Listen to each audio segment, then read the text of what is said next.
There isn't a digital transformation, there's transformation. All digital is an enabler. And I think actually when you look at it, the majority of technology solutions are just tools, and you will give people the best tools and training and the trust that they can go and do their job. And I think that's really what we have to look at. Yeah, I mean, technology has been, slower in this industry, but it's coming on so fast now in every aspect. Obviously, we're very much focused on digitizing the people and the shift management, but it's in inventory management, it's in delivery management. Every aspect of the industry is being digitized right now.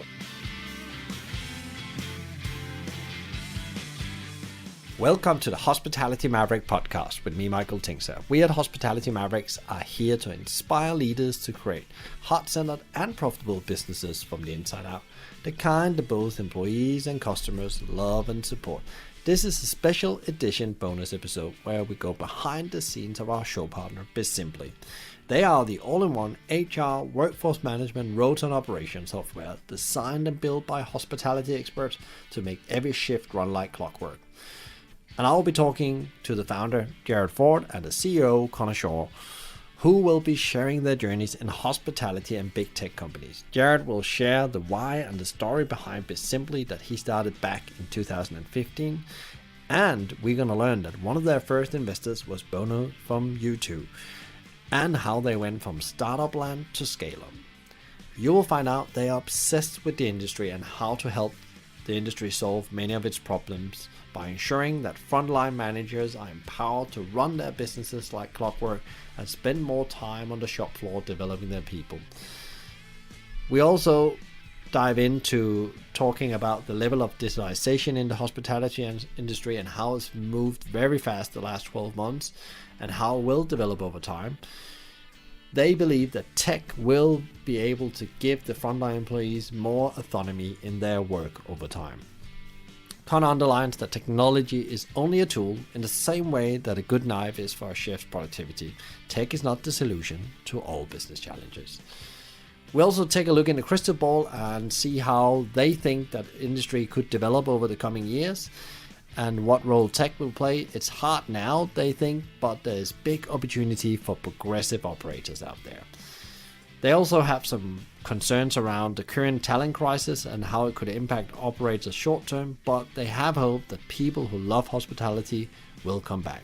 Now, please grab your notebook, pen and coffee. There are some great learnings in here on how to build a company from the inside out. Enjoy. Welcome to very special episodes where we are gonna go behind the scenes of Bizimply that has been so kind with partnering with us here at Hospitality Mavericks on the show, helping you to get more insights and strategies to thrive and not just survive out there in the industry. Today we are joined by two of the main people behind Bizimply, the founder Gerard and the CEO Conor. And we're going to be talking about the industry. We're going to be talking about leadership. We're going to talk about the learnings they had along observing into the industry. We're going to be talking about tech, culture, and so much more.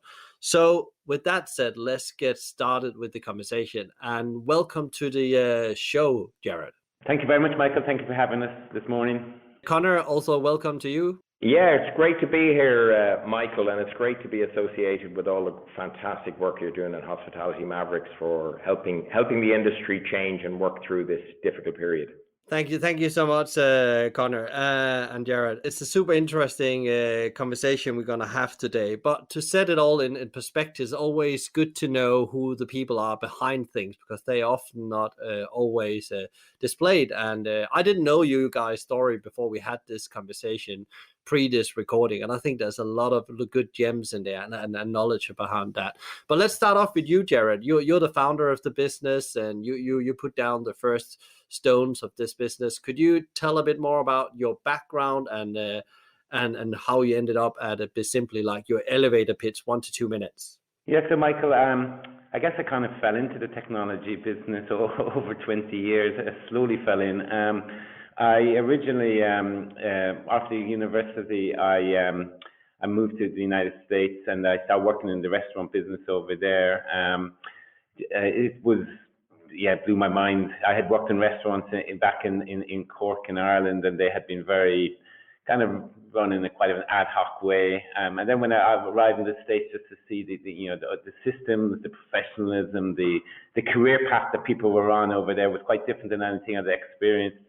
So I spent about 5 years in the States. This was back in 1999. I moved back to Ireland. We saw this kind of smoothie trend starting in the States with healthy food out in San Francisco. So we decided to have a go at it back in Ireland. And we set up a business called Nude. So it was a nude cafe, and we grew that from 1999 to 2007. We grew to about 7 locations. A very, very successful business. We eventually sold it, but even back then, I could see the opportunity to see where we could take technology to help us run those businesses better. After Nude, I worked for an incredible company, a US company called Aramark. They have a big presence here in the UK as well. That was a contract catering company. It was my first time ever working like in a corporate role, probably not working for myself per se. And I could kind of see the problems that we had in terms of managing systems with 100 people in our business. Suddenly I was working with a business with 100,000 people, and the same problems existed about, how we, operations, control, management, employee engagement, etc. And I worked there for a number of years, and then about 7 years ago, we kind of said, well, actually, we always had this kind of itch to scratch to see if we could actually build technology to help manage restaurants. So we set out back in 2015, maybe around 2015, to set up Bizimply. And originally it was very much, we were just, it was a small business, just a couple of us, and today we've grown to quite a successful business, I think. Yeah, that's great, Gerard. And Conor, also the same for you. What is your background and journey, and how did you end up with Bizimply? Yeah, there's a kind of an irony in our two stories, because my dad decided I was good at maths, so I should go do engineering. But actually, I think I was always a kind of a sales and marketer at heart. But so when I finished engineering school, I immediately went into sort of sales and marketing, but mainly with tech companies. So I have a career in Philips, Oracle, SAP, Marketo. So those sort of big tech sort of companies, and spent my whole career, probably over 25 years, really working with and helping organizations make the most of digital technologies. And then sort of 3.5 years ago, I found Gerard and Bizimply. And we kind of agreed that, if you like, my skills and experience in technology, digitization, software sales, and so on would actually complement Gerard's industry background and, I suppose, passion for solving the problems of the customer. And so far, I must say, it's been a great journey. We're here 3.5 years later, and we've seen the company grow inordinately over that period of time, and have had some great customers and great people working with us.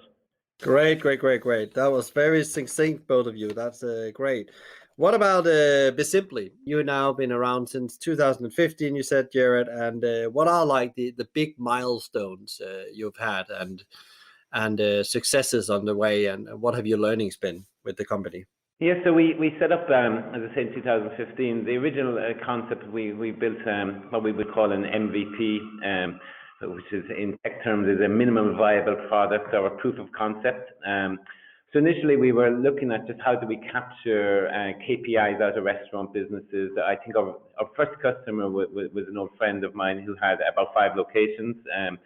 And he was telling me one day he was getting the front of house and back of house both sent him an email every night for each location. So he was getting 2 emails per night per location, or 10 emails per night, 70 emails a week. Basically, even with 5 locations, he was snowed under with information. So originally we built a kind of a form-based application for just grabbing the KPIs out of the business. And then gradually we kind of got into a few businesses. Then next thing someone was asking us, could we look at scheduling? And then it became time and attendance. Then it became shift management. So gradually over the last kind of 5 years, we've added a lot of features, to the product, to where we are today, where I think we have very much a full suite application for kind of an all-in-one restaurant managers Just milestones, yeah, it's been fun. We started with just myself, then our first hire. We got some early investment. Bono, of all people, was our first investor, which always, yeah, it always fascinates people. I don't think like our business would have been typical to his portfolio of investments. It was us and Facebook at the time, but it was a great experience. He's been a great investor all the way along. Brought in some other great investors. We won a bunch of little tech events. We got travel the world, meet loads of great investors. But then over the last few years, I think Conor coming on board was a huge milestone. It kind of took us out of that kind of startup mode into the execution. So that's been a big jump for us, Conor. Yeah.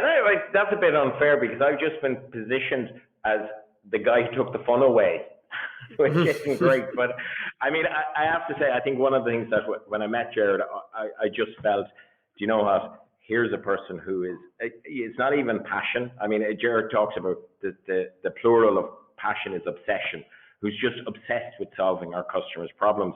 But I mean, we needed to get some focus, and we put some, and try to get some structure in terms of how an international expansion and even product expansion can be done. So actually over the past 3 years, I suppose some of the things we've done is we first of all said we're going to focus on the UK. There's a big enough market. There's plenty of shift-based businesses in terms of pubs, restaurants, catering, hotels, etc. And so focus on that. And then also focus on, and actually the three major problems we solve, which is one is obviously the workforce management element and making sure that you have the right people in the right place at the right time, looking at the HR side of things so that they're properly skilled and they've got the right attitude and they're the right kind of people for your business, and then that they're doing the right things so that you've got your shift management. So it's fallen into three product suites as a result. And we've won some great, we've got some super customers, be they smaller independent single unit bars and restaurants or coffee shops, right up to hundreds of locations on large Costa or KFC franchise type groups or multi-franchise groups. And we solve the same problem for everybody. We help the manager do the job so that they can then be with their people. Yeah, because it's very interesting from the outset what you said, Gerard, as well, is that you're maybe grown organic, but you've been listening to your customers. And even though you came with a lot of industry experience, both from small operation to large operation like Arnema, global operations, you still took the time to figure it out by actually listening to the customers and their challenges as they were right now, which I think it's quite important. And then, as you said, Conor, the focusing on helping the shift manager, because I always call the shift manager one in conflict in an organization, or the restaurant manager. They are getting information from top and from bottom, and they need to serve both equally well. And that can be a massive challenge in operations. Conor, what is unique to your company? You talked a bit about the problems you solve. What is unique to you guys? What is it that you do so well, and what the customer comes back and say all the time? This is absolutely great. We love it. Yeah, absolutely, Michael. And one of the things, we have an image here, which is we have a heart, and we put the manager's name in the heart, and above it is the owner, directors. And then also above it, you've got your sort of head office operations, HR, procurement, and so on. But then around the heart then are the people who are working in the restaurant. And then you've also got the customers. And the manager is the CEO of their location. And they need to be, they need to be properly supported and trusted to do the job. And that's really where we come in, and we say, let's make sure that person can spend their time doing what they want to do, which is actually spend time out on the floor with their staff and with their customers. That's a super exciting journey you've been on, and some great customers you got on as you went on. But what is deeply, the purpose of the business with Bizimply? Because every business go through a journey from startup to a more established, as you mentioned yourself. So what is the deep purpose of Bizimply, and how can you see that in the product? Michael, we see Bizimply, I mean, the purpose, our goal is to empower the managers on site in locations. I always see a restaurant or a retail manager or a manager in healthcare. We have a lot of healthcare business as well. The manager is wearing many hats every day when they come to work. So the manager is responsible for the HR. The manager's is like the financial controller of the business, is the operator of the business, and also they're washing dishes, brewing coffee. So there's so many different parts of the business they touch every day. And previously, these are all either on Excel spreadsheets or in emails, or they're using disparate softwares, different softwares for different things. And we try to bring all that into one solution. So they have all their scheduling, their time attendance, their shift management, even their HR, all in one simple solution. So when an employee comes to work, it just makes it so much easier for them to manage. It allows them to standardize their operations, allows head office to see what's happening in the business. But the most important thing is to empower the manager so they can go in, do their back office work, and then get back out onto the shop floor where they actually really want to be. And you want them to be there as well. So interesting, because I think you said in one of our conversations, not many people join hospitality to sit and do office work as well. Absolutely, I can't stress it enough. People who go into the hospitality industry go in because they love dealing with people, or they love food, but primarily it's because they love dealing with people. And the last thing any office manager wants is to be stuck in the back. Any restaurant manager wants to do is to be in the office all day. But also, I would say that managers in hospitality, they do like control. So control is important. Even though they join the business because of people, they also love control. They need to be on control of their shift or in control of the business. So we really work towards that as well. But I couldn't stress it enough. No one joined the restaurant business to be in the office. And what about the back of office? When we talk about the head office or the functions behind, they also have you also have a bit of value you add to them, I believe. Yeah. So from corporate level down, from head office down, so we're very much focused on standardizing operation procedures for the business so that you can codify what's actually happening in your business. If you have multiple locations, that they all operate in the exact same standards, in the same way. Visibility. So we allow people to see, whether how many people are scheduled, how optimized is the shift, who's running late, who's. So yeah, so we do a lot of processes around head office so that they have a view into the business, but primarily it's get the frontline manager out onto the shop floor.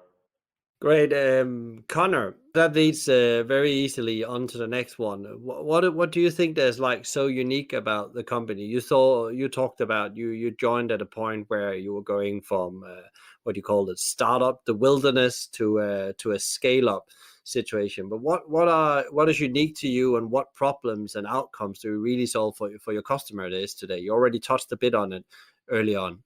Yeah, I think there's a few different things that, first of all, I think picking up on Gerard's point about the fact that we put that frontline manager at the center of the business, but we do that, but also understanding that head office, whether it's at the owner or area manager level, needs to be able to access the information they need to make decisions and feel they're in control of the business, but then also the support functions, like whether it be payroll or HR or operations or procurement, also need to have an understanding as to what's happening in each of the locations around the country. So, we're very much focused on how do we make that communication and the information flow between those functions be so smooth, so that actually then again the manager can get back out on the floor, greeting customers, understanding what's happening, getting the feel of things, and then also supporting and coaching their staff. And actually, when you think about it, that's about giving them the tools, the training, and the trust to do that. And I think we understand what actually happens on the ground in the location. But why and how do we do it? We don't hire salespeople. We have a lot of people who are very good communicators and they will look like salespeople, but actually everybody in the business has worked in the industry. Hospitality is probably the most complex shift management pattern business in industry. You think about manufacturing, you think about even healthcare, where there's pretty regular patterns of demand and flow. Hospitality flexes, and it also has probably by the nature of the roles, you've got one of the highest turnover of staff, and you've got transient people and so on. So it's very, very complex. So one of the things we want to make sure is that everybody in the business understands the industry. So when I look at our team, we've got Matt, who's now in product design, who was an operations director of a Costa franchise. We've got Sean, who is one of our solution advisors. He was a chef and a restaurant chain owner and an area chef for Frankie and Benny's. Rebecca, who heads our product, ran our coffee shop. Gerard, you know his background. So we really pride ourselves in the fact that, you know what, we've walked in your shoes. We have been that person. And even as we're hiring our entry-level graduate staff, we don't hire CVs, we hire people. And the biggest question, like we hired 3 people recently, they've all did their college work and they were waiters or waitresses, or they were assistant managers, and they've been up at 2 o'clock in the morning trying to gently get people who have had a great night safely out of their premises so they can wrap up. They understand all this, and we value that relationship with our customer. I think to the point of obsession again, to make sure that we're actually solving their problem, because as Gerard says, nobody enters the hospitality industry to look at spreadsheets. They enter the hospitality industry because they have a passion for it, and we just want to make sure they're free to get that passion out on the floor. And that's it. Whether you're balancing a rota, whether you're balancing roles and responsibilities, that's really why we do this. And we want to make sure that everyone works in a safe and healthy and profitable environment. And that leads really well to because you covered that really well, Conor, to the next question about you as a company and your company culture, because I think it's you already said it's a people first thing. It's about having the experience in the industry so you can add that on to the customer. But what is your approach to company culture? Because I know, Gerard, we love some of the same books, and we had a long conversation about different companies we admire, and also by you have set up your own business before, got Bono involved. It's that kind of people first, but also permission to operate, as I call it.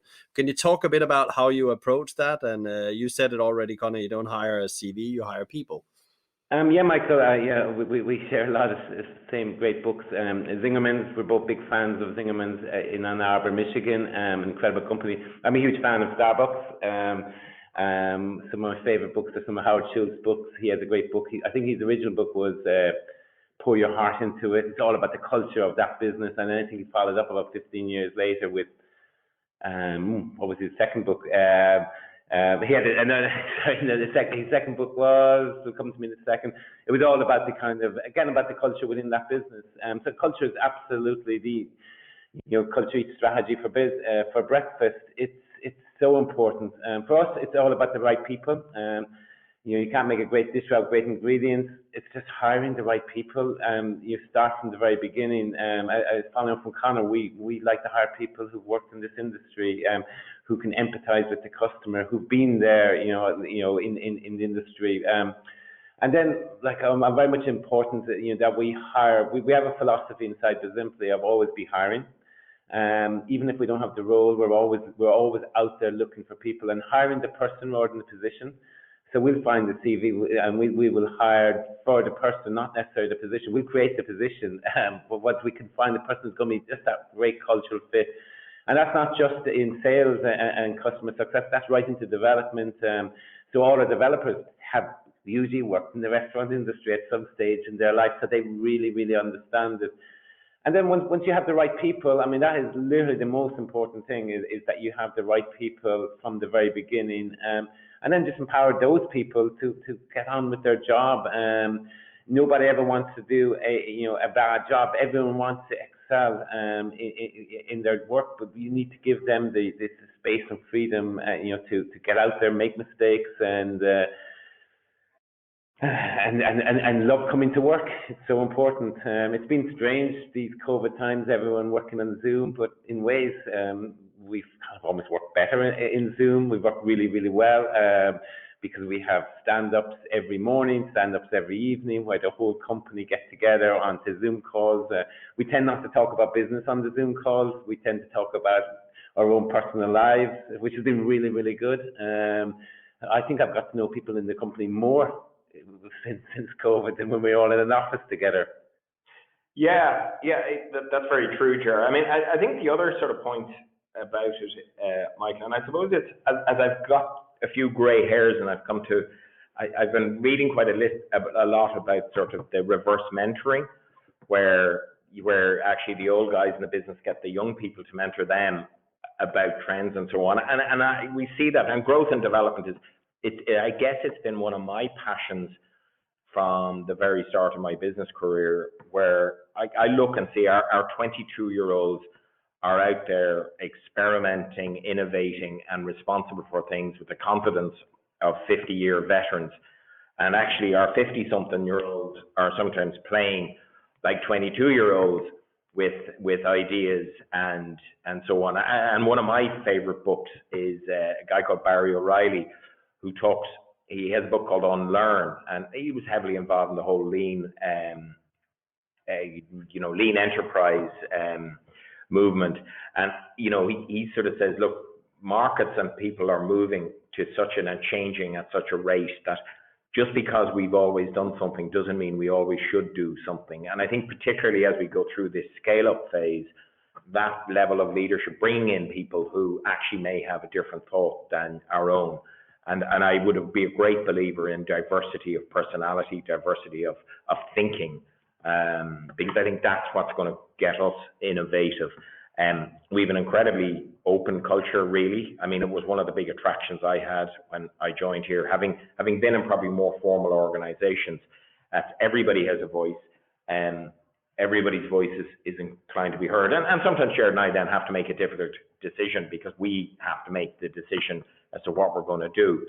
But really, it comes through then for that passion and understanding of solving the customer's problem, and we focus on the job. We're also well able to celebrate, which is, I think, pretty important too, Michael. Yeah, it's interesting what you said, Gerard, about also during lockdown, you've actually built a better relationship and know more about people than you did before, because you've been able to put in some kind of a habit and structure around it. One thing I don't know who's going to answer it. You can find out, each of you, because I was thinking about, you said it's about getting the right people. How do you get around getting the right people? Because everybody says this on many podcasts and interviews. You just have to get the right people, then your business will take care of itself. How do you make sure? What kind of processes had you put in place to make sure that happens? Because you probably get hundreds of applications when you put out a job. Yeah, we do. And actually, it's kind of interesting, because we've evolved this certainly over the past year. And we do put out the ads. One of the things we do look for is, and we say we don't hire CVs, but one of the things we do look for in the CVs, certainly I do. I look for two things. One, what have they done outside of their formal education and background? So, what other interests have they got? What are their passions? Because that, I think, starts to, because you hire a person and you hire all of them. You don't hire the fact that they've been God's gift to washing dishes or whatever the hell they've done in the past, or digital marketing.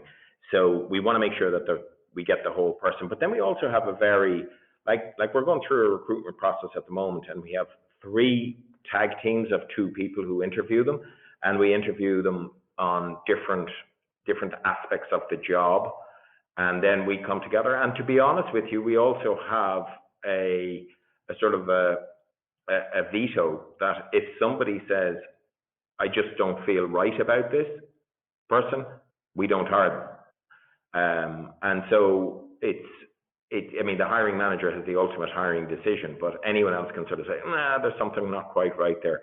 But we look for the attributes that are in our own brand, I suppose: passion, understanding of the customer, and so far it's been pretty good. Not everybody stays forever. We're a relatively small company, so sometimes we hire youngish people, and they'll give us a few years and then they'll move on.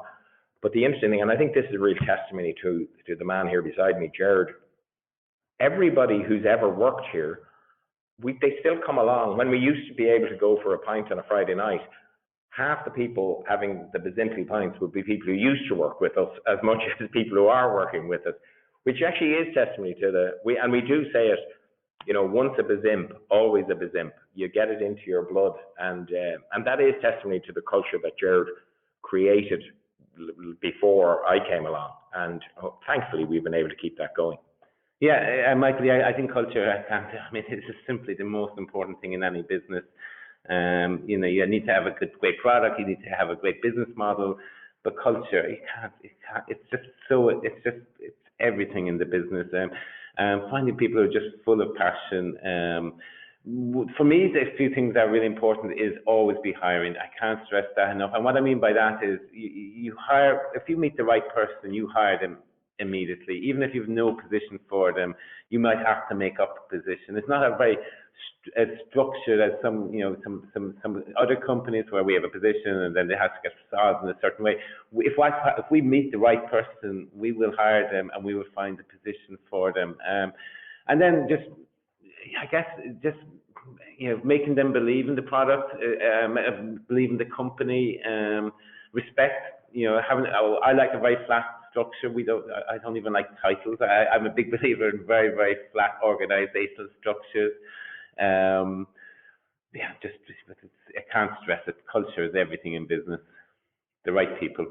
It reminds me of, I can't remember we talked about this book before, Gerard, The Good to Great. They talk about also that they didn't always have a job for these people, but they knew they were the right people. So they will figure it out, as they say. They said, first who, then what. It's not what you pay, it's who you pay.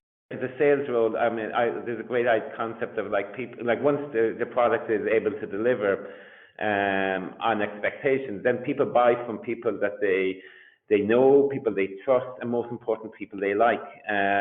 So it's just, you need likable people too.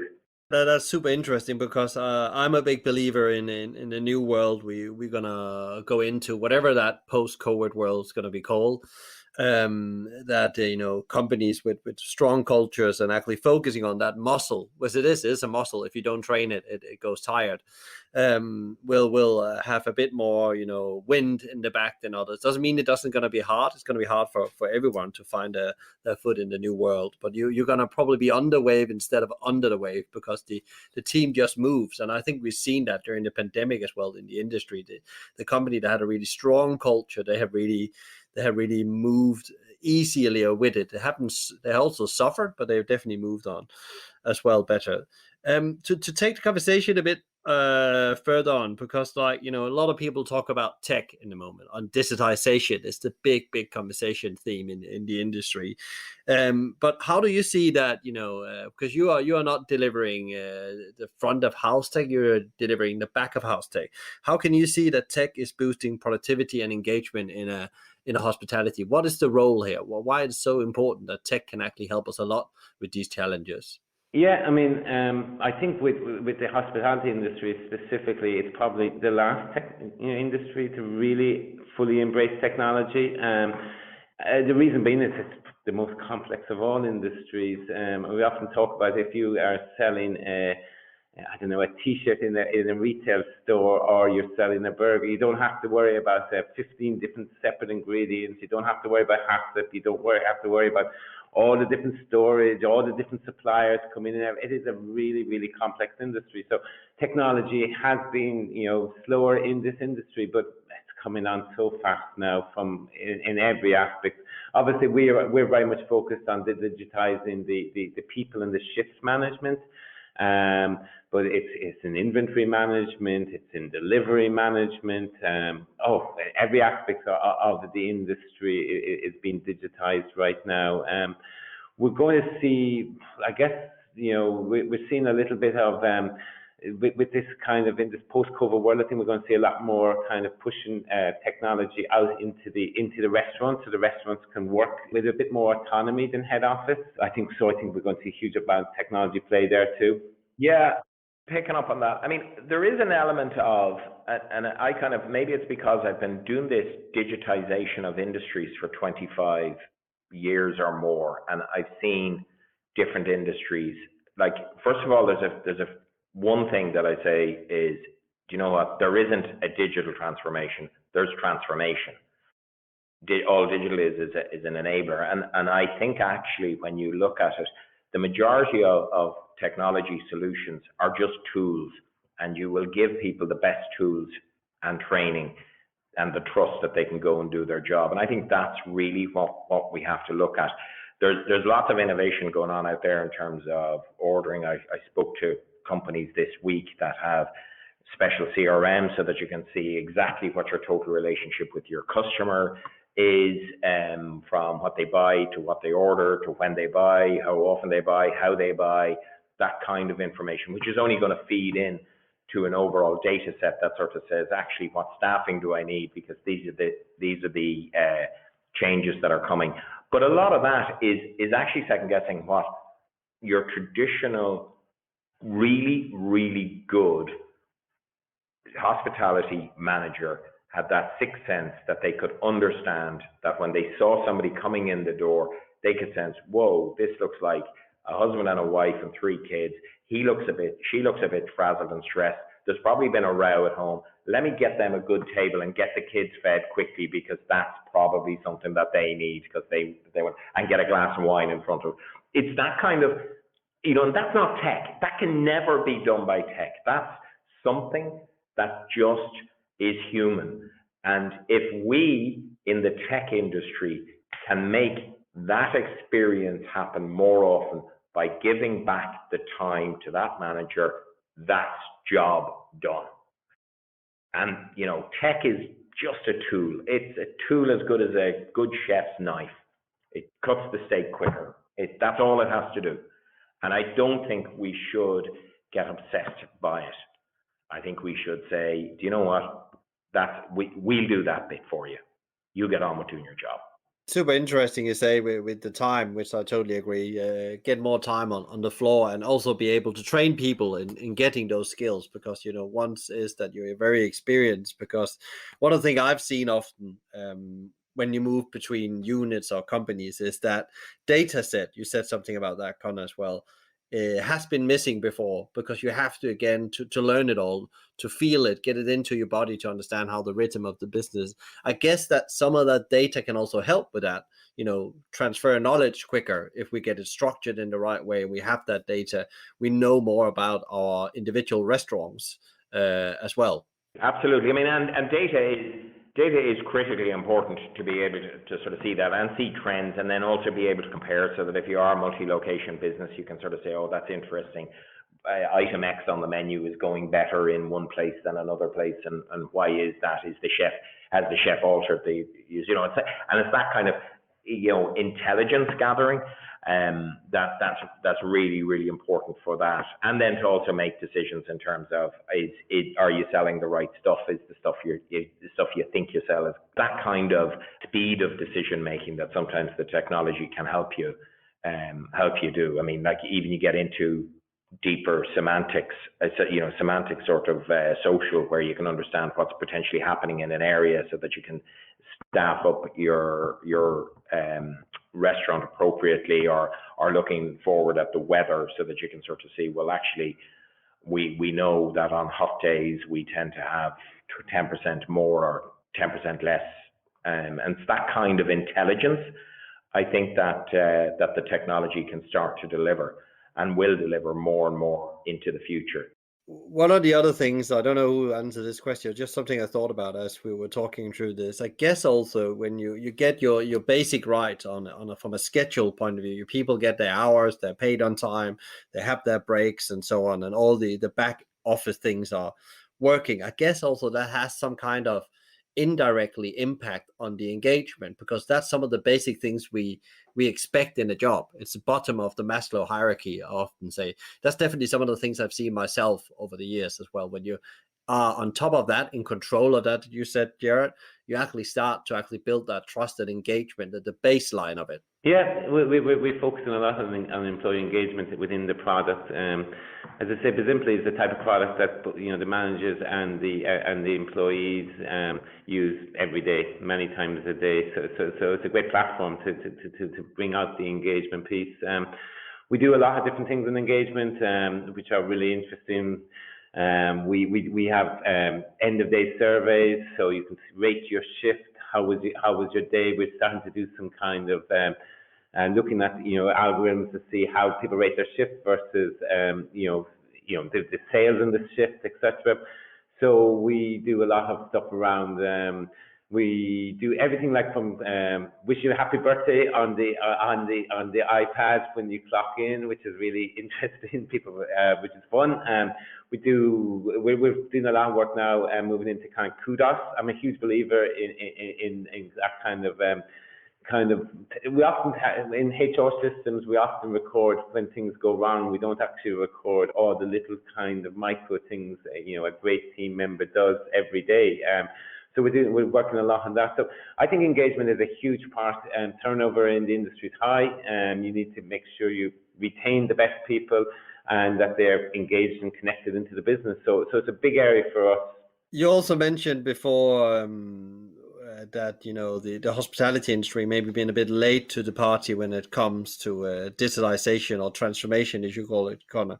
How are you seeing that we are now gone through the pandemic, where lots of people are talking about the roadmap for technology, and many restaurant chains have moved faster, maybe 2, 3, 4, 5 years in some instances ahead. What is your view as coming from the tech side of things? Yeah, I think we're embracing technology incredibly fast now. Everything from training online is a huge area. Absolutely. I mean, everyone's every restaurant should have an app now where people can train. So that's become a huge one. We see. Actually, I was in the west of Ireland recently, and there is a little town. I think it's about 10,000 people. And I think they use it as a test bed for drone delivery, and it's absolutely amazing. It looks like something from Interstellar or from the 21st century, the 22nd century. We're already in the 21st. It is quite incredible. Literally, they're just drones going across the sky all day, delivering coffee to people, coffee, books, sandwiches, and I know they're using this particular location as a test site.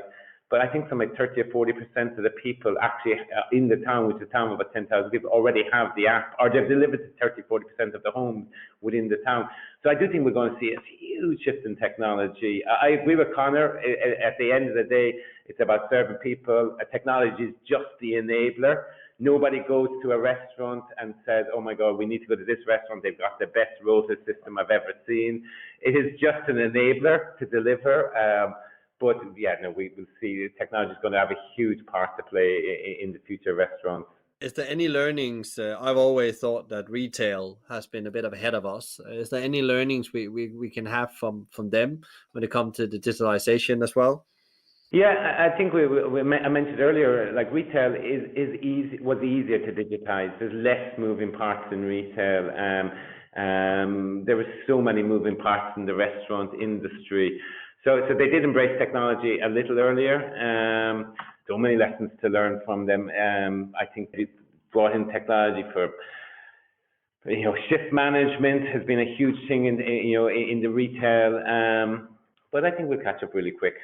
Yeah, do you know, Michael, I'm beginning to think that retail can also learn and needs to learn hugely from hospitality. And one of the biggest things, like retail was able to go big box, and you had, sort of 20 odd years ago, you had those big out of town stores. You went and you picked up your stuff.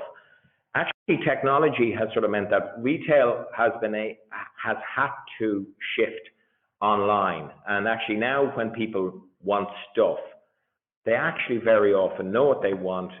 So actually, what does the retailer need to do? And I would see a trend that the high streets are going to come back, because retailers need to offer an experience within their stores.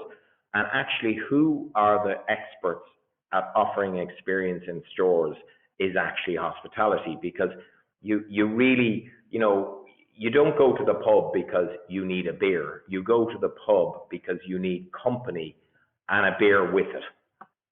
Because you can actually get a beer from Tesco's, but we all know that's not quite the same experience as going into a pub, having a chat with the barman or bar lady, and getting, having your pint, meeting your friends, having a bit of a joke, watching the football if it's on or whatever. So I think actually retail is going to learn from hospitality, and I think the two industries are going to probably see a lot more familiarity and similarity.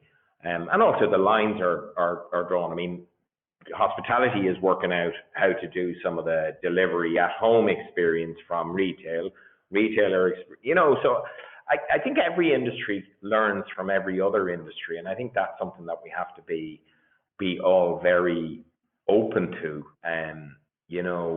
That's the one thing technology has done. It breaks down those barriers. It sort of says, look, you can learn from it. You can learn restaurant scheduling from a manufacturing industry. There's so many cross learnings across the two different industries in a way, and there's so much, as you say, such a big gray zone now with the home delivery market, which I only can see will expand over the years, and the direct to consumer businesses that would occur out of that. So again, I think there will be a lot of things that goes across those borders. I totally agree with you. Coming to the industry, let's go back to the hospitality industry. There's a lot of prediction, a lot of crystal balling in the moment. You talk with a lot of customers. You look at the industry every day. It's been a tough year. We can all agree on that. But how are you seeing the next 12 to 24 months if you were having a free go at the crystal ball and set out the vision for how it's going to be looking, as we started this week of a reopening for outdoor dining in the UK. But how is your view in general? Well, I think there are a few things, and I'm sure Gerard has some stuff on this as well. But I think one of the first things is, and we've sort of seen probably little snippets of it with the reopening this week in England, where there's going to be a mix of caution and exuberance in terms of getting back. And I think that's going to be difficult to manage and needs to be monitored very carefully. Is the person coming in a little bit too excited to be out again and may well put themselves in danger, or is the person coming in very cautious and so therefore needs to be reassured? So I think consumer attitudes are going to be interesting to monitor over the next 6 months. Certainly, and you alluded to it there a moment ago, Michael, the new channels. I mean, if you think about it, just 13, 14 short months ago, there was takeaway, eat in, delivery was happening, but it was kind of really just the sort of stepchild of takeaway, where somebody else actually took it away and gave it to you. So it was kind of a middleman. Now, if you kind of look at it, what's actually happened is suddenly most hospitality businesses, where they only had 2 channels before, have 5 channels. They have, we have restaurant kits where you get the ingredients and you cook it at home. You've got chefs on YouTube showing you how to do that. So actually your experience comes at home. You've got click and collect. You have got delivery. You've got drone delivery, as Gerard mentioned. So actually, I think, and then you've got that whole thing around your Deliveroos and your Just Eats and so on, who've offered an incredible service and created a new market. But now the operators are probably saying that's quite expensive, and maybe maybe new technology will come in that will take some of those aggregators out of the equation. I don't know, but I think certainly we have seen an acceleration of trends that were coming anyway because of the pandemic. I think we're going to go through a 6 months where it's going to be a little bit higgledy-piggledy because, will people want restaurant kits when they can actually go into the restaurant itself? Maybe. I don't know. I really don't know. I think we're going to have a 6-month period where everything is going to be, we'll have 2 years of non-comparable years. You know, you look at 2019, 2020, you can't compare anything that happened in 2020 with anything else. So making a forecast on 20, and at the rate things are going, 2021 is going to be sort of similar, because there's going to be an excitement. The summer is probably going to be quite big. Then we move into Christmas. So maybe the year will recover itself, but will summer 2022 be like summer 2021? Probably not. So I think this really smart businesses are people who are going to be looking at the data, watching the consumer behaviors, and evolving and listening. Listening to the business all the way through this period, and as we go from exuberance to caution again, and you know, who knows? We're only another variant away from Armageddon again. But the one thing that's going to happen is lots and lots and lots of innovation. I really think we are there's going to be empty units out there that are going to want to be filled by landlords, and there's people out there who maybe have been let go from their own businesses who, you know, can follow their dream of setting up their own concept or whatever. And I think we're going to see all that happening. It's going to be great fun. I think the next 6 months is going to be super. Yeah, I would agree with Conor, Michael. I think this is going to be the most exciting time ever for anyone in the restaurant industry. I think we're going to see so much change. It's a bit like any time, whether it be when things get shut down, with the war, it's whatever, and then the boom years that follow, you know, when everyone starts rebuilding. And I think we're going to see so much change. Things I think we're going to see. We're definitely going to see a shift of balance of power from landlords to operators. I think we're going to see a lot of smaller chains grow really, really quickly. The covenants are going to come down on rental. I think we're going to see small chains grow very, very quickly. People will still want to eat out, and they're going to want to eat out more than ever. And if you actually look at the percentage, the eating out here in the UK as a percent of eating out at home is still so much lower than in other countries, especially say, compared to the US. The market is wide open. I think people are going to look towards. I think we're going to see a movement towards suburban locations as well. I think I do think we're going to see such a amount of change for the next few years. It's going to be really challenging. You often think of a restaurant group and say they've 100 locations and they open 10 a year. And so that means they open one a month. And you have a crack team in head office whose main job is to go open up restaurants successfully. And now this week we tried to open up 100 restaurants all at the same time. And really, these are new openings because often they have new staff. It is really difficult. It's a really, really challenging time. For me, for any restaurant who's opening now, the advice I would give them is, and we only talked about this recently, is people are not going to your restaurant much as you might like to think of it right now because you're the best restaurant. They're going because they want to eat out, they want to meet their friends, they want to socialize. So you kind of almost have to get out of the way and let them get on with doing that. And if you're opening all these restaurants at the same time, the advice I would give to anyone is just keep it simple. Strip back your menu. Unless you're like you don't need to have 10 different gins, at the bar. Unless you are a gin bar. You need to keep it really simple because there are so many moving parts in these industries, in our industry. It's going to be so hard to switch them all on. So remember, people are coming out, to socialize, to meet each other again. Just keep your menu, keep your operations really, really, really simple. It's the only way you'll successfully open up 100 locations at the same time. I think that's a really good point, Gerard, because I talked with some people from McDonald's the other, and exactly McDonald's is doing that, and regional different things they're doing depending on restaurant type and so on, but they are really stripping back and actually opening up in waves, and you said it very well as well. It's about meeting up that's what it's about. It's not about choice. It's about meeting up. So I think that's really, really well said. What about staffing? Because that's what you guys do. You help with the staffing. There's been a lot of talk about this pink elephant. Somebody called it the gray rhino as well. The challenge around talent, especially in the UK and London market, where a lot of these European workers left when the pandemic started. And some of them also left during to Brexit, which is also one of these unknown factor we have ahead as well. What is your insights view on staffing and talent for the industry?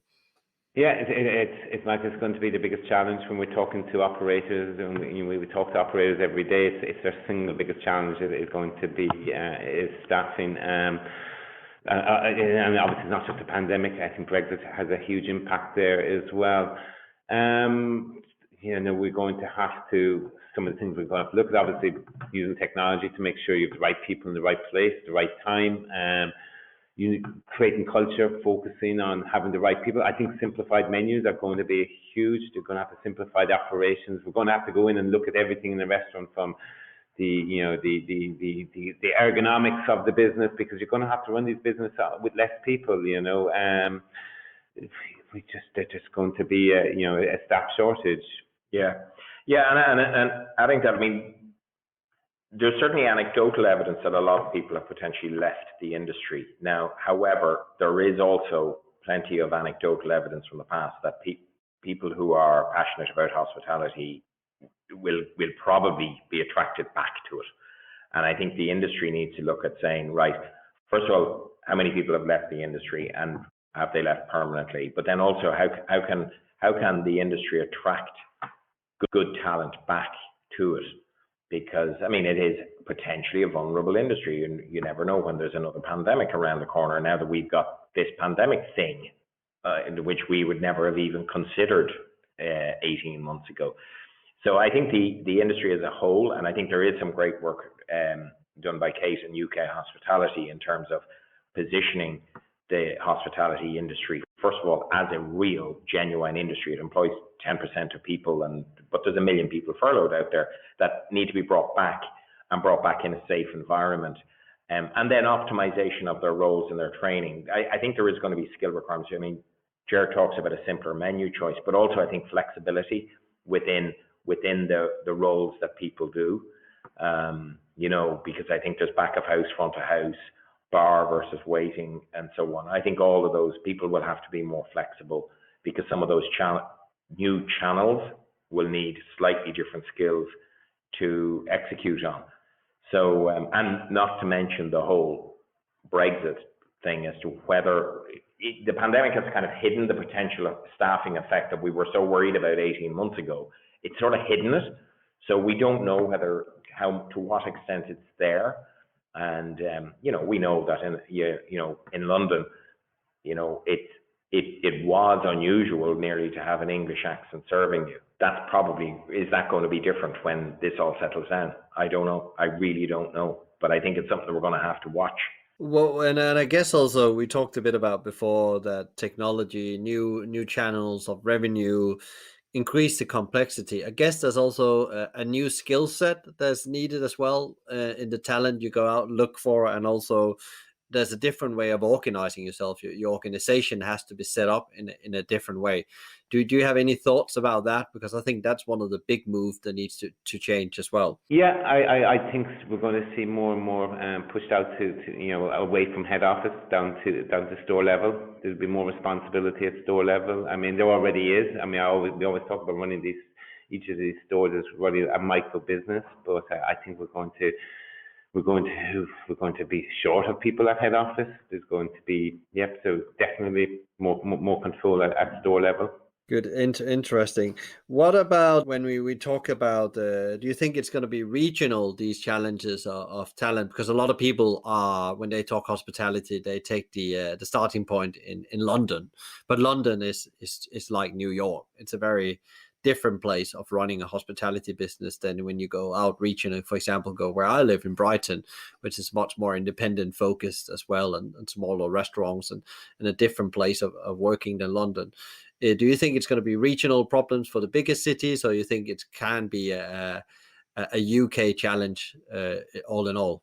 I think obviously we're going to see a bigger problem in London, but I actually think what we're going to see is more people moving out to the regions with this kind of new way of working and working from home or working remote. I actually think it's going to help the smaller towns all around the UK. So I think that's going to be a really good thing for the UK. So I think we'll have a challenge everywhere.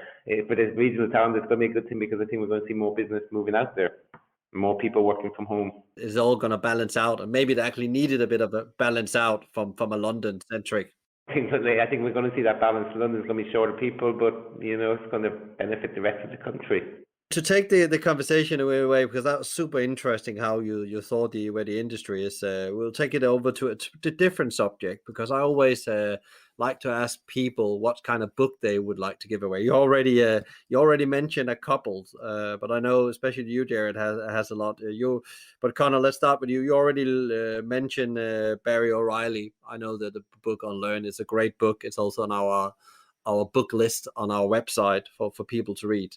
Any other books, Conor, you would recommend people that they're just evergreens, they're must-read books for leaders? Well, actually, one I have that actually I pick up as a reference book every so often. It's a book by Richard Lewis called When Cultures Collide. And I came across it when I first started actually working internationally, but it works just as easily when you're working with an international team, where actually it just goes through every nationality, every country, and sort of tells you a little bit about their background, their beliefs, their values, and so on. And it just helps hugely in terms of, so if you have a Brazilian chef and you have a Scandinavian waitress, why aren't they getting on, or why are they particularly getting on? And you can kind of see what are things. I mean, I'm a great believer that our history and our culture defines us, but it should never confine us. So actually, I like When Cultures Collide for that reason. And there's a sort of ancillary book called When Teams Collide, which is equally as good. So anybody who's dealing with a multinational audience should have that book on their shelf.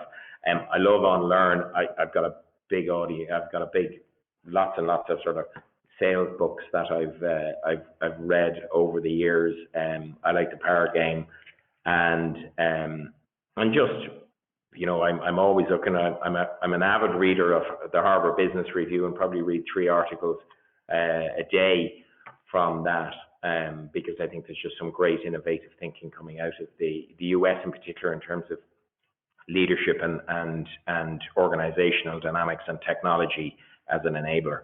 We were not going to finish today if you're going to take your whole list, Gerard, I know, because that's a long list of yours. I can obsess about books, restaurant books. It's so weird. We work in the restaurant industry, and then I come home and I read about other people working in the restaurant industry. I should have my book should be anything but restaurants, but I do. I think we mentioned earlier how it shows. Pour your heart into it. It just came to me again. His second book was Onward, which was kind of like this story of Starbucks, from 2010 on. But any books about founder stories in the restaurant industry, I love Ben and Jerry's book Double Dip. One of the first books I read in the restaurant industry was about Coffee Republic. I can't remember. It was a Bobby and his sister. It was an incredible book. It got me so inspired back in the day. Anything about restaurants. I love reading about behind the scenes in restaurants and how they got to where they are. Yeah, and then there's the Singermans, as we had talked about a couple of times in Sang Armbord. I think that's really an interesting company if you are an operator right now to look at, because I actually gone back and pulled down those books from my bookshelf as well. So I said, okay, the way they operate probably is what you said, Gerard, as well, where you're moving power out to the front line. You can learn a lot from that. You don't have to become like them, because they are probably an extreme version of giving permission to operate, but there's definitely some tactics they use to give more permission for people to operate. Yeah, one other book actually for Forde to get everyone needs to read if you go into the restaurant is Danny Meyer's Setting the Table. You have to read it. It's actually a great pity, but almost every book about the restaurant industry is about UX businesses. I'd love to see more UK business operators, because they're just as amazing stories. I'd love to see many more about those. I'd love to. I love Rick Stein's books about seafood, a bit about travel and restaurants. I'd love to learn about the behind the scenes, much more about UK restaurants. So, encourage more UK operators to write books. Good. That was a good shout out there, and you're absolutely right. I was thinking about that recently as well. There's no like Danny Meyer book out there from the UK scene.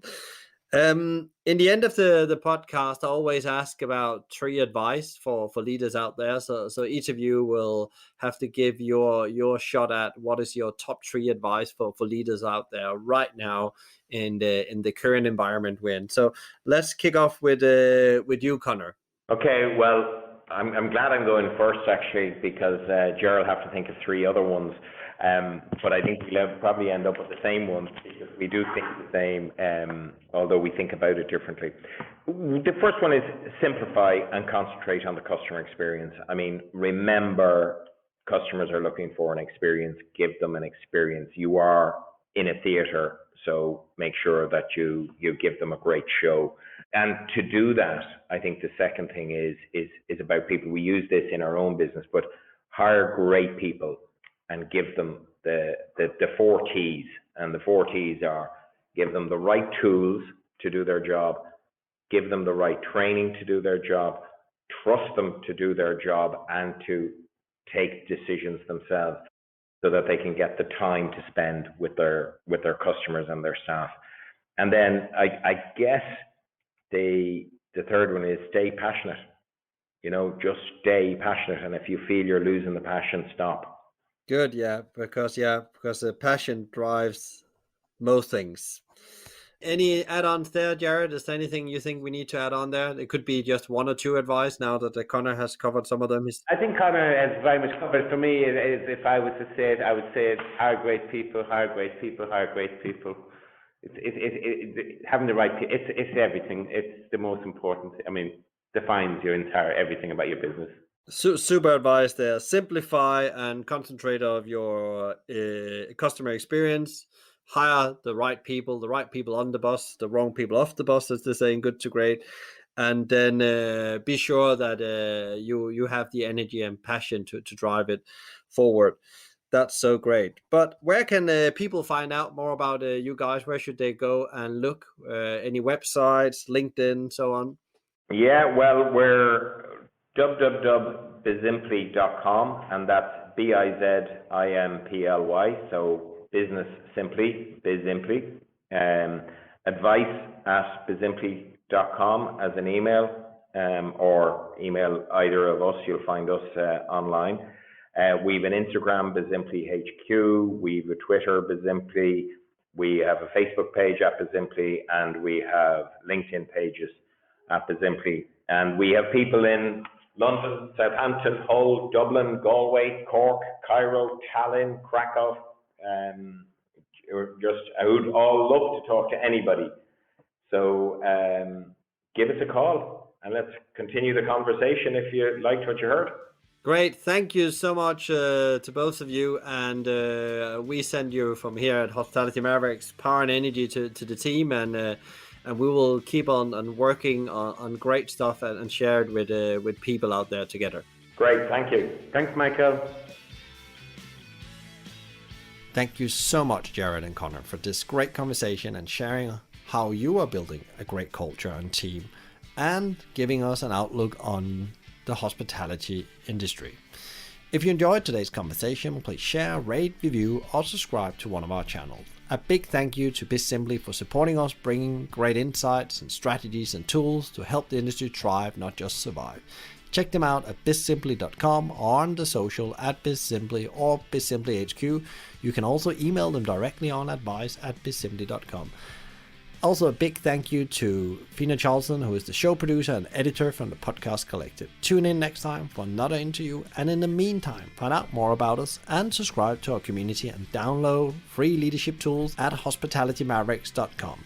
And don't worry, if you didn't get all of this, there will be links in the show notes. Thanks for listening, and be Maverick.